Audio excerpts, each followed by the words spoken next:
Okay, gang, let's begin. Today we're going to talk about rotational inertia. Rotational inertia, rotating things. Before we talked about the idea that acceleration is proportional to force. Remember that?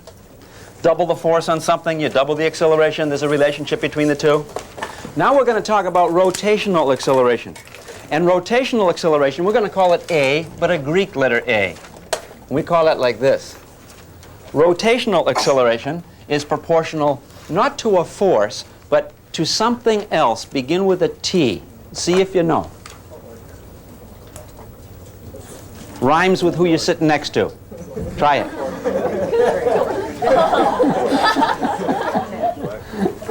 How many still not be seeing it? It's torque, gang, torque, okay?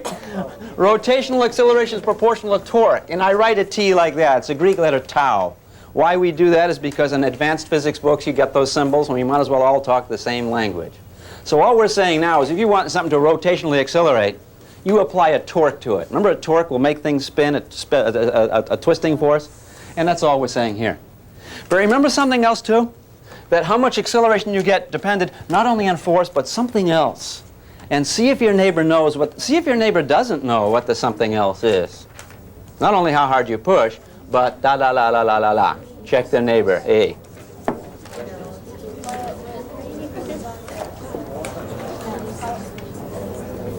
How many say it begin with an M? All right, let me give you a hint. Rhyme, it starts with M, ends with? What is it, gang? Mass, mass, you hear me? Okay, come on, we know that. Come on, don't be shy. In fact, if we put the correct units in, we can say acceleration is equal to those two. It's equal to the ratio of force to mass. We talked about this before. Now we're talking about something analogous, something very similar. We're saying the rotational acceleration depends upon the torque, but also on not just the mass. It has to do with its whole inertia. And the inertia to rotation is different than the inertia for just back and forth motion. So instead of saying mass, we say inertia, and I use a capital I. And if I put proper units in, I can call it an exact equation. So how much rotational acceleration you're going to get something pick up, will depend upon how much torque you put on it, but how much rotational inertia does that something have?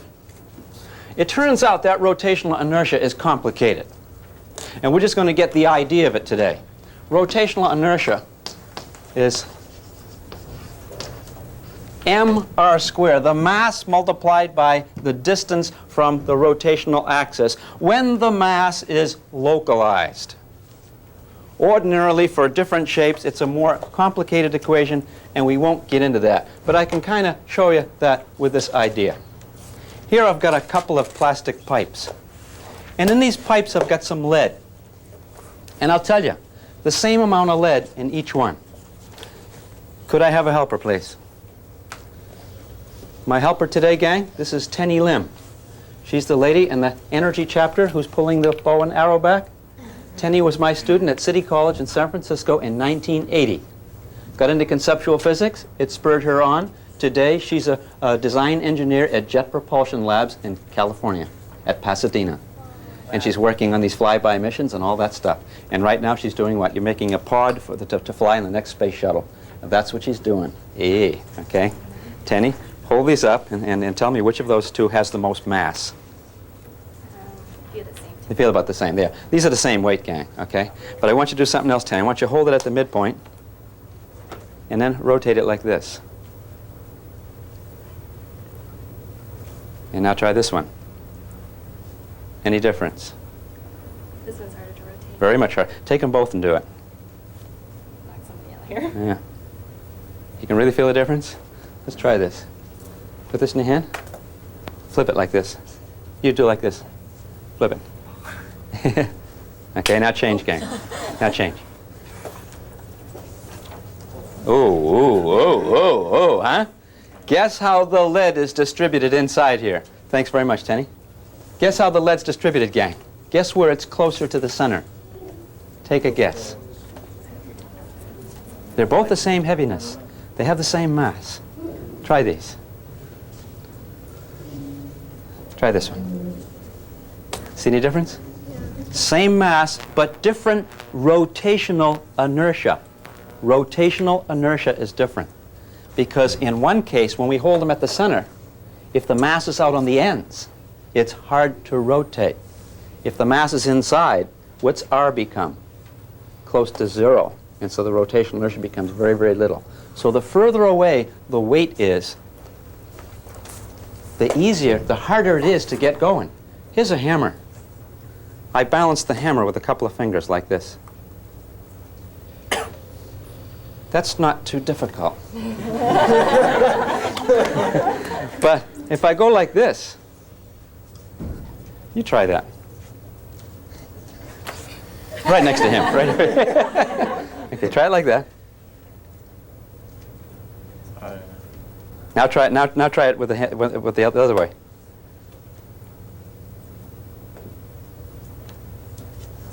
Any difference? Yeah. Harder this way? Yeah. Is that right? Harder this way? Strange. So maybe not. See, this way. Well, no. What did it really feel like? See, look, the mass doesn't have. If I turn this through 10 degrees, the mass doesn't have to turn very much. But how about if I turn it through 10 degrees like this?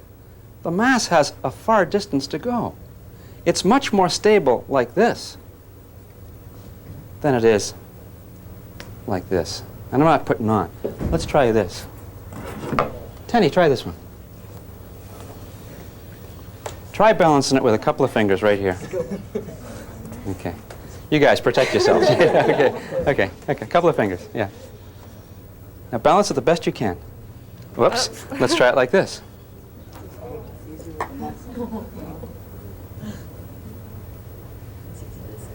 Easier. Yeah. It's a lot easier to balance something like this when the mass is far away. When the mass is far away, the radial distance of that mass to the pivot point is big. And the bigger that radial distance, the greater the rotational inertia. Now that's kind of complicated, gang. I mr squared. We're saying the inertial rotation have to do not only the mass, but where it is. When it's far away, more rotational inertia, more lazy, more tendency to just stay right there where it is. You see those dudes at the circus going like this, and they get all their friends up on the top there, and they're balancing, and all their friends are doing cartwheels and spinning plates and all that jazz, right? And people look up there and say, wow, man, how'd that guy balance all those people? Well, truth be told, it would be a real feat if he did that and held an empty pole up like this. That would be difficult. Putting all his friends up at the top, the guy can take a nap. They get so much rotational inertia, they're not bound to move very much. So more stable when the load's far away. Make sense? When you make a flywheel, the best flywheels are the ones with all the masses out at the edge of the rim. And that flywheel, when you get that sucker going, boom, take a lot of torque to get it going. But once that's going, honey, that's going to keep on going. And you can drive machines and do all sorts of things. The flywheel in your car keeps the drive shaft going in between firings. And the more rotational inertia of the flywheel, the more it tends to keep going when you want it to. Rotational inertia depends upon distance from the axis of rotation.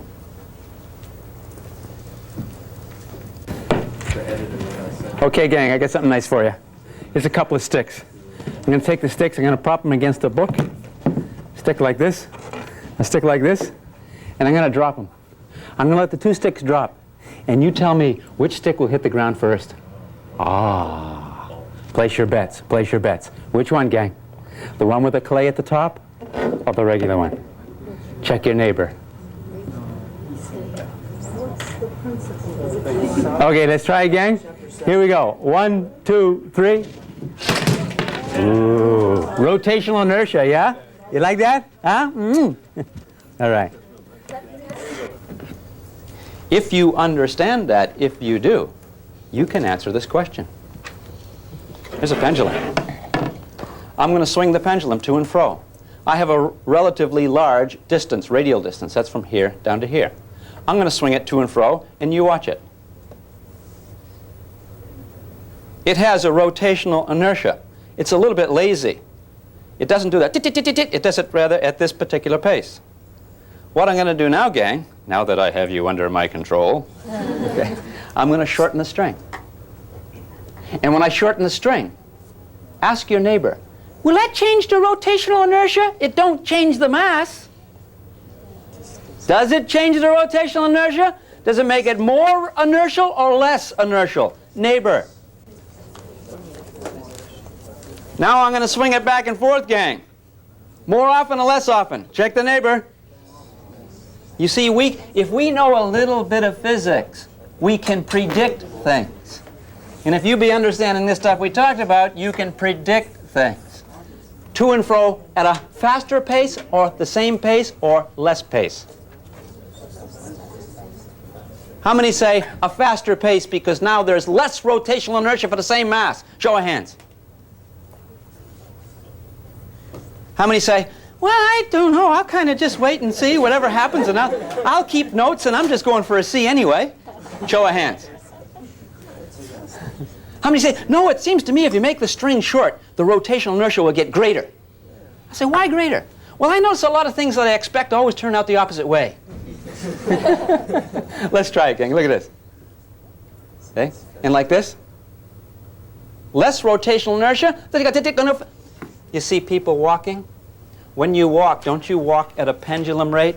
Don't you allow your legs to swing like a pendulum? Isn't that true? And if you got long legs, you got a lot of rotational inertia or a little? Long legs. Long, lazy legs. Do you ever see those Texans walk around? Go whoomp, whoomp, whoomp, those long legs, whoomp, whoomp, whoomp. Little short girlfriend. Okay. That's physics. When you see people do, some people think, oh, the little girl, man, she got to take quicker steps to keep up. No. She take quicker steps even when she's not keeping up with them. How you walk, how you swing your legs. Hey, it's physics. Okay. Long-legged things take long, lazy strides. Why? Because long-legged things have more rotational inertia. Short-legged things have less rotational inertia. Swing back and forth more quickly, like this pendulum.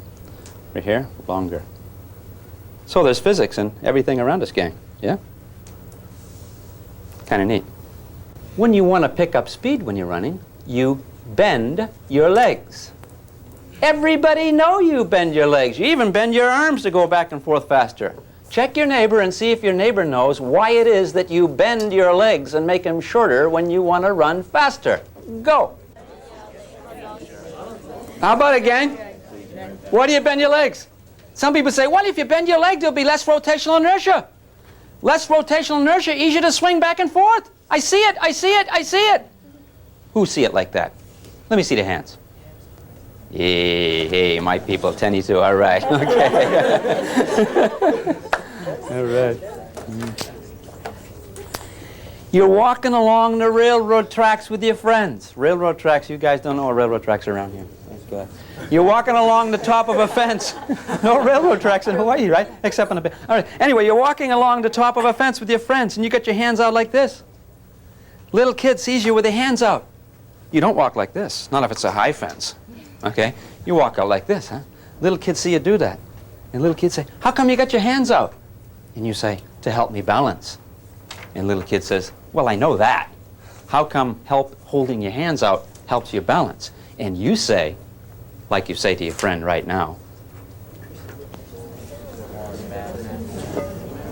especially if you're holding a couple of weights like this, honey. Like this, you can just take a nap. I mean, you've got so much rotational inertia, you're not going to rotate, see? You got the mass, you're extending your mass out. You're increasing your rotational inertia. To increase your rotational inertia is to decrease your tendency to change your rotation.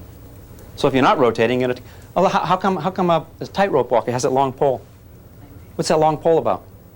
That increases the rotational inertia of the tightrope walker.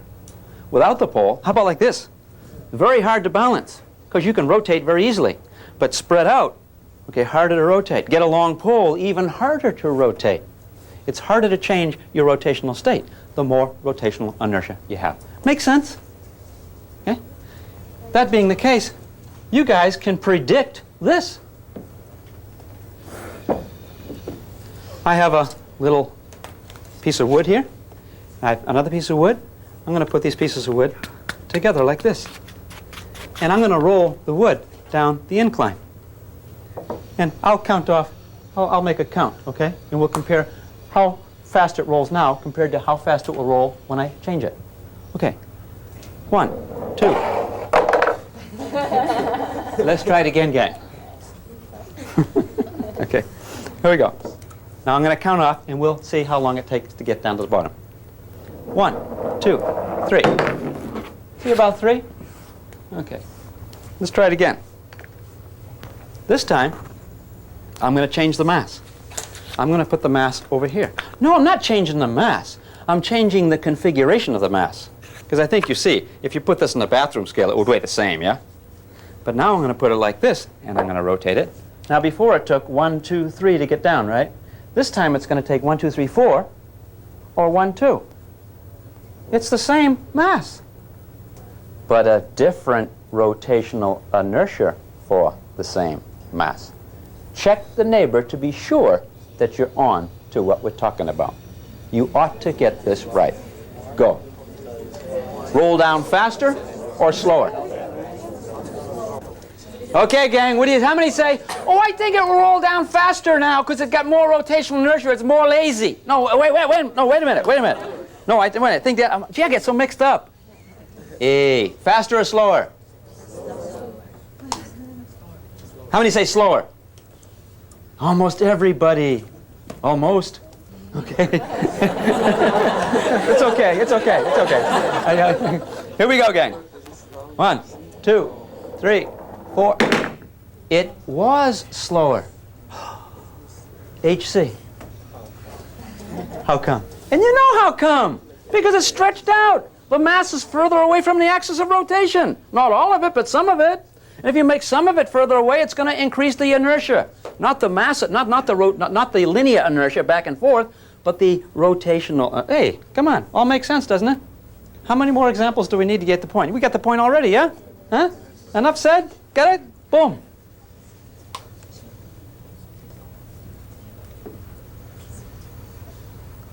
That being the case, then, maybe a little redundant, but just to be sure,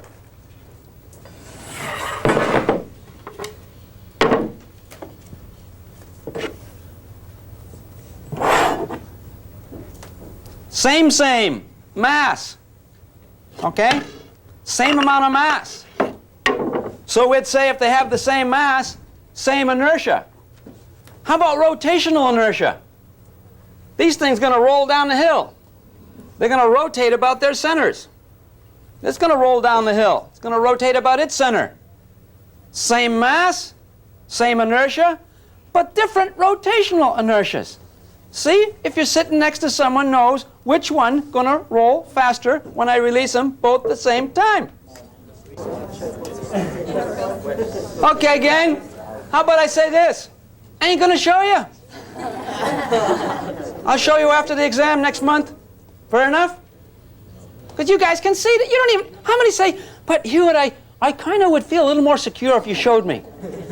I've thought it out. Don't get me wrong. I'm not one of these types that you're talking about sometimes. I've thought it out. But I'd still like to kind of confirm my hypothesis. Please, Hewitt, please show me. Show of hands. No, nobody need to see. All right, no problem. All right. I ain't going to show you. I'll tell you what, 5 cents each. 5 cents each. Give me a nickel each and I'll show you. Get your nickels out, come on. This is probably the least part of your educational expense. Come on, everyone get a nickel out. And those that don't pay have to go in the other room. Go join the couch potatoes and we're going to turn the TV camera off. How about you guys in the other room? Which one's going to win? Gee, they're kind of reticent back there. How about it, gang? You want to see it? Yeah. Is it worth a nickel? I'll just collect the nickel after class, all right? If you don't want to pay, close your eyes. How many say, hey, honey, it's physics. I want to be seeing all the physics I can see. Here we go. Yeah. Did it come out the way you expected?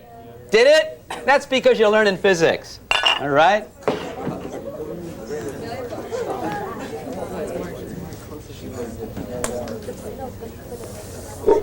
I've got down here a rotating platform. You see this platform, gang? It's a very low friction rotating platform. What I'm going to do is I'm going to stand on that platform. I'm going to hold these weights out. When I hold these weights out like this, I'm going to spin like this. When I hold them out far, do I have a lot of rotational inertia or a little? How about when I pull them in? A little? So if I get here rotating like this, and I hold them out, what happens when I pull them in? Ooh. Easier to rotate, gang. Harder to rotate. Easier to rotate. Harder. Woo! Woo! Okay. You see such thing? All right? All right. You go to the, ooh, a little gizzard is here. You go to the ice volleys, you see the skaters turning around like that, they're spinning, spinning, spinning, spinning, and when they're spinning, they pull in like this, yeah? Go fast, fast, fast, fast, fast, and then they come on, da-da-da-da! People think they're going like that for applause. You know what they're doing? They're trying to save them from breaking their necks. You increase your rotation. Isn't that neat? Okay? So we can really see, you can try this after class. You got to try it to really appreciate it. See that? Yeah. Now there's another concept here, gang. It's called angular momentum. Remember before we talked about linear momentum? Okay? There's a counterpart here. Let's see what we mean. Before we talked about regular momentum. And momentum was just simply mass times velocity. Now we're talking about angular momentum. The rotating, huh? Rotational momentum, if you want.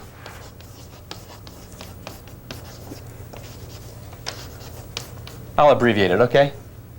And now it turns out to be not mass, but what? Rotational inertia. And not V in meters per second, but the speed in RPMs. And the speed in RPMs we don't call V. A little advanced now, we call it omega. I omega. Omega is RPMs. RPMs are different than meters per second. Let me show you what I mean. What I'm going to do, gang, is this is a merry-go-round. And some kids are on the merry-go-round. And one kid sits very near the center, and the other kid sits near the far edge. As the merry-go-round turns, which kid is going faster? The one on the center or the far edge? How many say, oh, they get the same speed? If they're going to fall off the horse, equal for both. And what's the answer? No. You can see the monitor back here if you want to look at it, gang. See that? See the one on the inside? Now it turns out they do have the same RPMs, rotations per minute. But the one on the outside is traveling faster in meters per second. Okay? And if we keep going faster and faster, guess which one will finally fly off? The one on the outside. Isn't that neat? Thanks, man.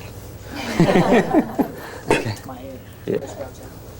Let me give you a lot of relationships today. Let me give you just the relationship for that RPMs. The relationship between this and this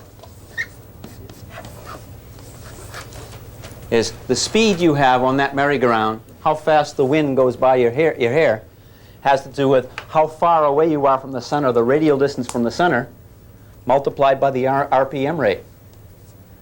Do you know what that means? To say that V equals R omega is to say as you make the radial distance bigger and bigger, what's your speed? Ever go ice skating? You're all skating, and someone acts as the pivot point, and everyone else skates around him? How about tail end Charlie? Tail end Charlie is going the same angular rate, okay, if the line stays stiff, huh? But the guy on the end is going through the air fastest because R is bigger.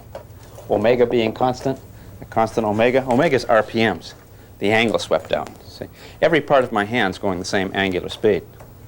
But the tip of my hand, a fly swatter, huh? How come you can hit a fly with a fly swatter? You can't hit a fly with your bare hand? Because that fly swatter gives you what? A bigger V for the same angular motion. And so that comes down so fast the fly can't get out of the way on time. So how fast you go has to do with how far away you are from the center when you have a particular angular speed. This is angular speed. That's distance from the center. That's how fast you're going. So we saw the dime on the edge had the higher speed. But here we saw when I rotated around and around and around, I had a certain angular momentum when I started. When I got on, I had a certain angular momentum.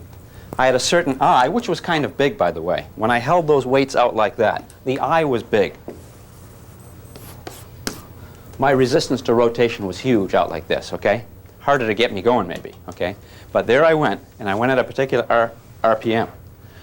No external torque acted. When no external torque, no one come up and messed with me. I just pulled them in myself, all internal. So that means the momentum after going to be the same. We talked about that concept before. We said if an object's here, another object comes in, and one hits the other, boom, and you don't mess with it from the outside, that whatever momentum you have before the interaction, boom, after the interaction, you got what? You got the same momentum, but maybe redistributed. Remember that? We call that the conservation of linear momentum. Linear meaning straight line. Now we find out in physics that, hey, there's a rotational counterpart. If you got something rotating, calculate its angular momentum. Let anything happen, so long as it's not something messing from the outside, boom, that angular momentum is going to be the same afterwards. And so when I spun faster, when I decreased my rotational inertia, when I pulled in my eye,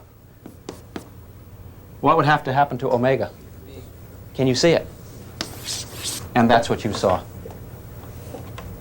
And guess what, gang? This times this times this, same.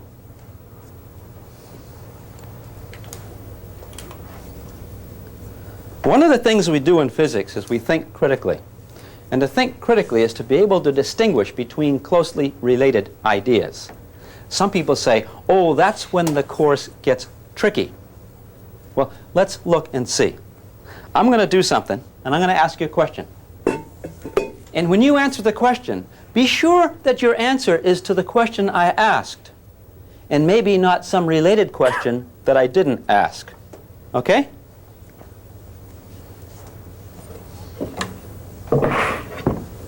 I'm going to get on here again, and I'm going to whip around.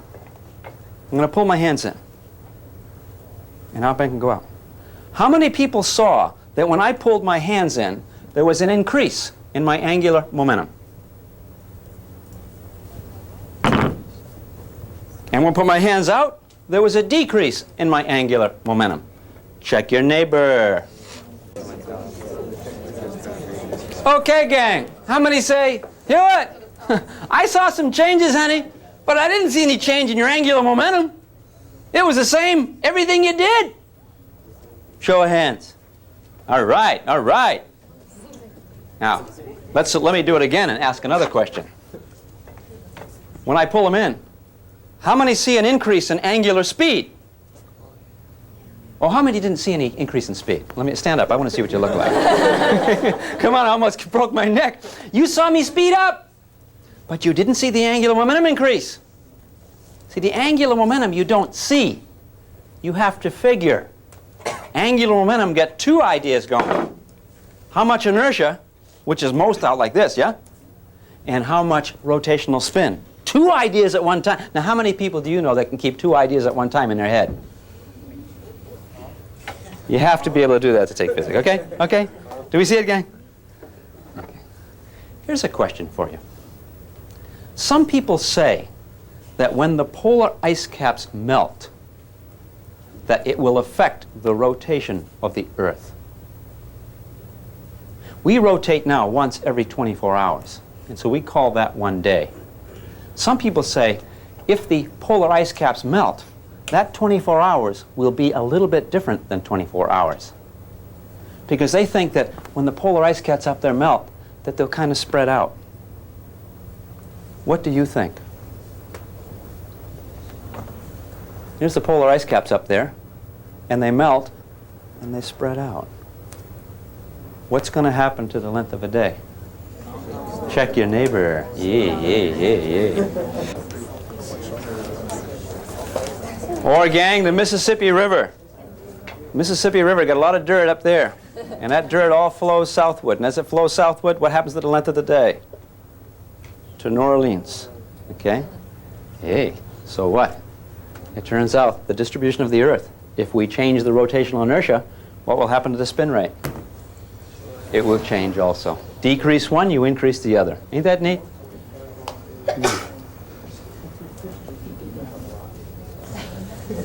So you got a whole lot of stars out there, and all these stars are all coming, they're slightly rotating, okay? And as they rotate, they gravitationally come in, and they get closer and closer and closer.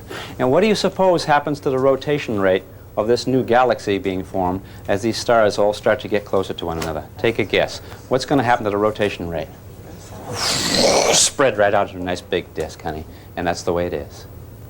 So when you look out at astronomy, astronomers all the time interested in angular momentum because they know it's conserved.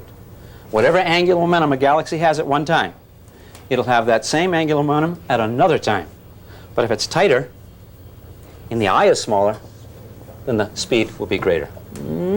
It works, gang. It's the rules of the universe everywhere. So we see a little sample of it right here.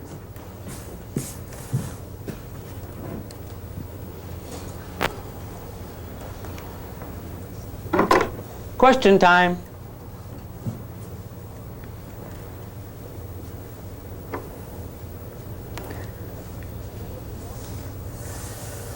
I got here some water.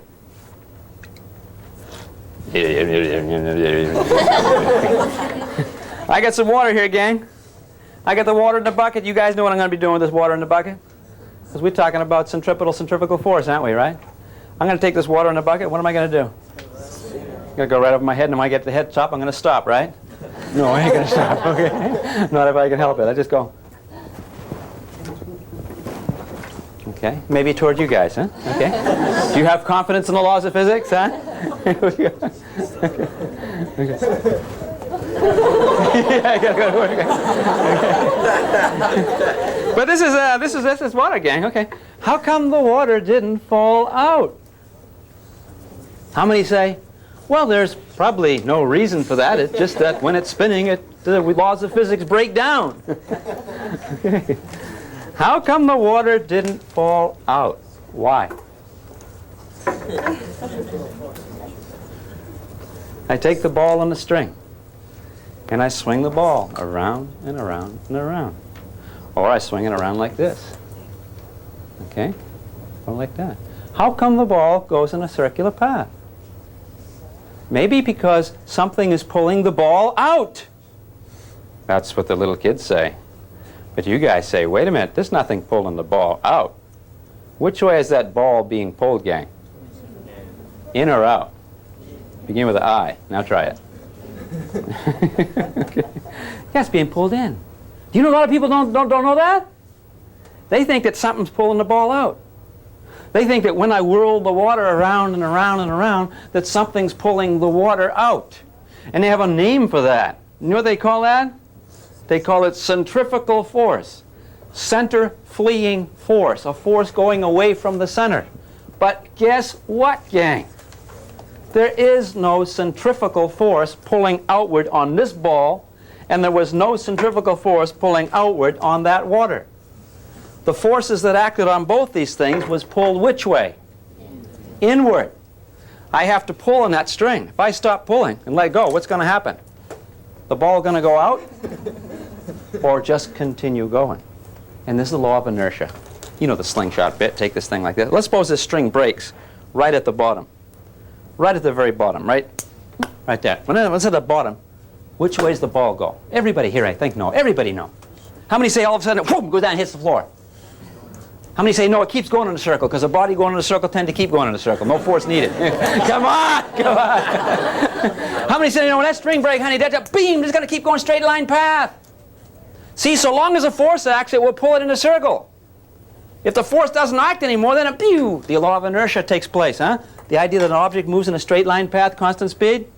We don't say straight line path, constant speed. We got two words to say the whole thing.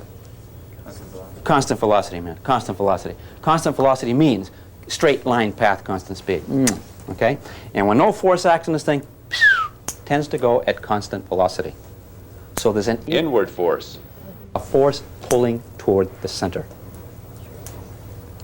You're riding in your car, and all of a sudden you're in the car, and your friend takes a left turn, and boom, you hit the door.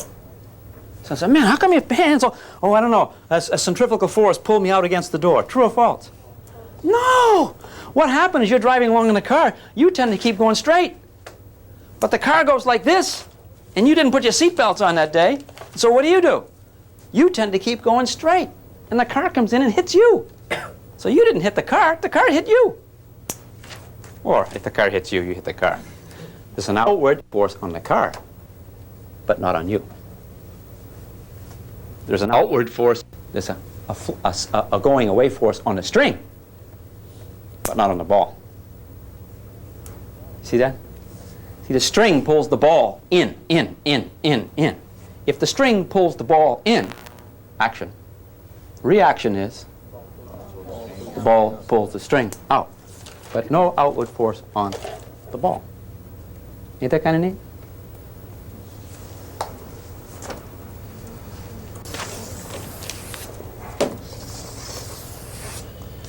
Tomorrow's space colonies might look something like this. It'd be a great, big, huge tire, a couple of kilometers wide, and this thing be spinning at a constant RPMs. And people out here will walk around. If you took a regular balloon tire from a car or a bicycle and you put some ants in there and you just took the tire and you just dropped it off a cliff, what would the ants do? The ants would, they'd just free fall. They wouldn't push against anything anymore. All their support's gone. And they would just all fall. And they would say, hey, wow, someone cut out the gravity, honey. But if you take that wheel and you spin it, and then you drop it, the ants will all get thrown on the outside. Isn't that true? And the ants will think there's a force pulling them out. But no, it's a force holding them in a circle. If all of a sudden there's a little hole there, the ant keep going. But the ant is pulled here. And then, so the ants pull. People inside a space colony. There's people right here. Head, feet, okay? This thing's rotating like this. And these people are thrown against the outside rim. And these people think that there's a force pulling them out like this. They think that. And if you got in one of those amusement type devices, those great big centrifuges, do you ever get in one of those, gang? You stand up against the wall like this, okay, and then they start rev it around, and when it's going fast, they drop the floor out, and you stay there. And you stay there, and you're like, you can hardly pull your head away. Boom, boom, you turn around like this. Push-ups are hard to do, man, okay? Because you see yourself being pushed this way, but it's not happening.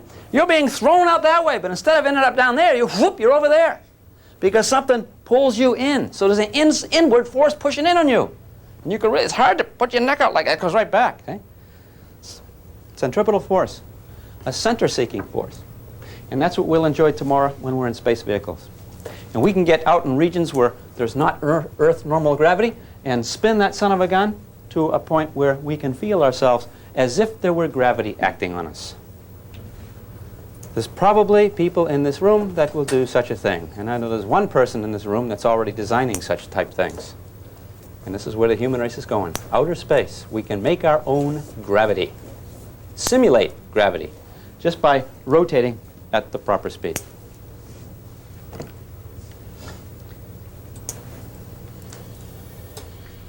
Let's suppose you wanted to climb up a little tube in here. And at the center, that's the hub. In the center, would you have any speed? This kind of speed? In the center, R would be 0.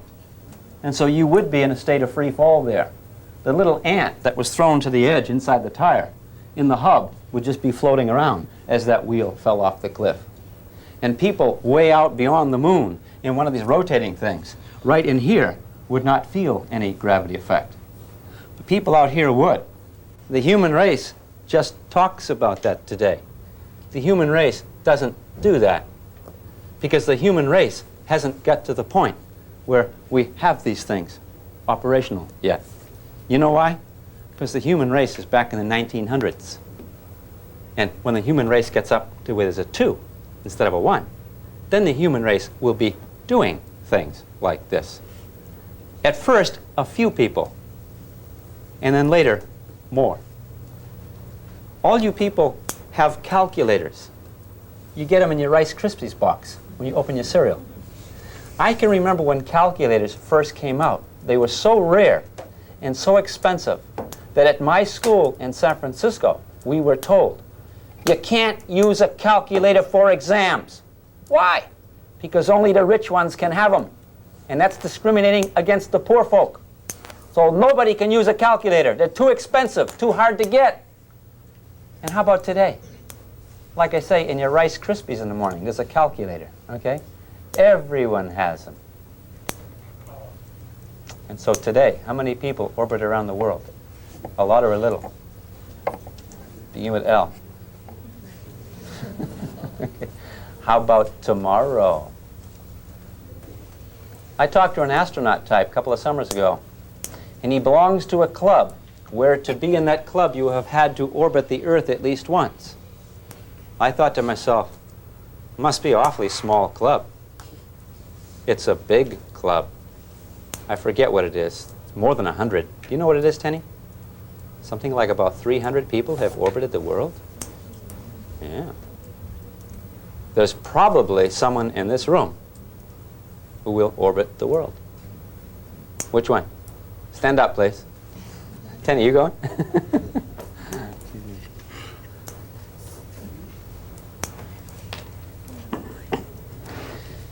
Gang, I got a nice homework problem for you. Oh, is it a dandy? You're going to be loving it. And here it is. It's not in your book. Here it is.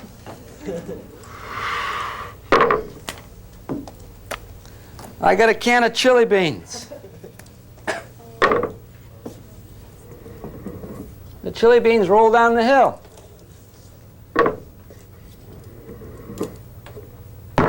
I got a can of pineapple juice. The pineapple juice will roll down the hill. I wonder if they'll roll down the same. Well, one's juice. One's a liquid. The other's beans. Hard-packed beans. Which one will get to the bottom first? Something with liquid in it? Or something with solid in it? This is a homework problem. You hand it in 2 more days. How are you going to get the answer? You call up your friends. Right? You look in some other physics books. You talk to a physics type. Or, how many say, do it myself? Do an experiment? Do it, gang. And then see if you're clever enough to explain why you got the results you got. Hint. Do all the beans roll? Does the liquid inside roll or slide? Think about such things. Write it up for homework next time. So try it. Take a can of liquid, take a can of soda pop, and take a can of like hard-packed beans, and try it at home, and see if you can explain why one seemed to roll faster than the other. Okay? Catch you next time. Physics.